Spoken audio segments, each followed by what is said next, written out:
জঙ্গলমহল সবুজে মোড়া এক জীবন্ত প্রাণ। এই বনের প্রতিটি পাতা জানে কার ঘরে আজ কি রান্না হবে। জঙ্গলমহল শব্দটির অর্থ হলো বনাঞ্চল বিশিষ্ট এলাকা বা বনের রাজ্য।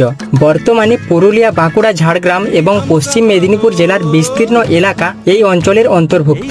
জঙ্গলমহল প্রাকৃতিক সৌন্দর্য এবং তার জীববৈচিত্র্যের জন্য বিখ্যাত। এখানে বিভিন্ন ধরনের গাছপালা, বন্যপ্রাণী এবং পাখির দেখা মেলে। এছাড়াও জঙ্গলমহল বিভিন্ন ঐতিহাসিক ঘটনার সাক্ষী। এখানকার মন্দির, স্থাপত্য এবং ঐতিহ্যবাহী নানান শিল্পকলা পর্যটকদের আকর্ষণ করে প্রতিনিয়ত। জঙ্গলমহল তার বনজ সম্পদের জন্য পরিচিত। এখানকার বনভূমি থেকে বিভিন্ন ধরনের বনজ দ্রব্য সংগ্রহ করা হয়, যা স্থানীয় অর্থনীতিতে গুরুত্বপূর্ণ অবদান রাখে। এই বিস্তীর্ণ বনভূমি সমগ্র জঙ্গলমহলবাসীর কাছে প্রকৃতির দান। মানুষের লোভের কারণে জঙ্গলমহলের বনভূমি ধ্বংসের মুখে। রাতারাতি জঙ্গল কেটে সাফ করে দেওয়া হচ্ছে। এ বিষয়ে আমাদের সচেতন হওয়া প্রয়োজন, কারণ জঙ্গল ছাড়া জঙ্গলমহলের কোনো অস্তিত্ব নেই।